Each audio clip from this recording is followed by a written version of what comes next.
Avicii's Tim documentary is one of the newest and latest documentaries on Netflix. And it's so unfortunate and it's still sad that Avicii died at such a young age. I believe he has a few years now that he's passed away, but so young, so talented. Every time, when I think of him, I think about the song Wake Me Up. The very first time that I heard the song Wake Me Up was during when it was on his way to go to commercials at the 2014 Golden Globe Awards. That was January 2014. And when I heard the beat, I'm like, what's that song? And I think I asked my oldest sister about, trying to give her some ideas so I could know the name of the person who made the song or the title of the song. And when I found that, when I think about Wake Me Up, that's the epitome of my last semester in college, which was that spring 2014 semester. So that song has a special meaning for me for a variety of different reasons. But this documentary, you see footages of Avicii when he was born, when he was a toddler, when he was in school, interviews with his family, friends, relatives, people that are close to him.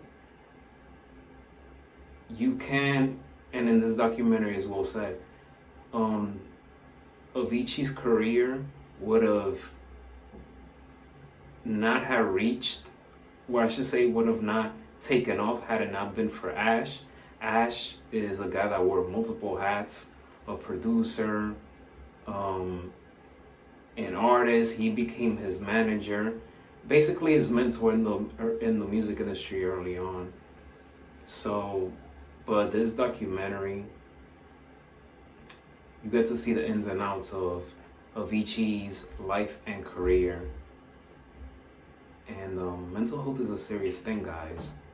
It's just, I wish that Avicii would have some way, somehow fought those demons through and found more peace and tranquility and harmony. But in his life, in his case, he was much more happy. He was much more happier before the fame, before the money. But then, after he became known, he grew unhappy. That goes to show you that money can buy you happiness. Money's not everything. Being a millionaire is not everything. Being a public figure is not everything. His passion, his gift for music is something that was there from an early young age, and he knew that he wanted to do something creative. One of the things that I like about this documentary was obviously his upbringing. He comes from a two-parent household, which I wish we could see that more often in life, because not so many people are blessed to be raised with both parents in the household. And he had a good upbringing, as he mentioned in the documentary. His parents were supportive, they gave him love, food, and etc. When I watch this documentary, it brings me sadness because, again, he was so young. He died so young. So when I remember hearing the news of his death, it was a gut punch for me. But at the same time, watching this documentary, it was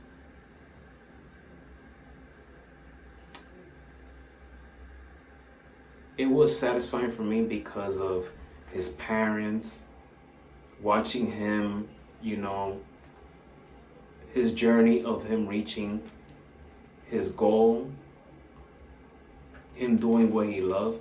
So I take the positives out of this documentary and I just focus on how his life ended so suddenly. But this is one of my favorite music documentaries that I've seen this year so far. And we're just entering April, so we have many more months of more documentaries that will come out. But in terms of music, this is definitely one of my favorites up there. And I'm glad it was made. I'm glad it was told, because we needed to know and learn more about, you know, Avicii, outside of the artistry. So my review for I'm Tim from 1 through 5, I give it a 4.4 out of 5 stars.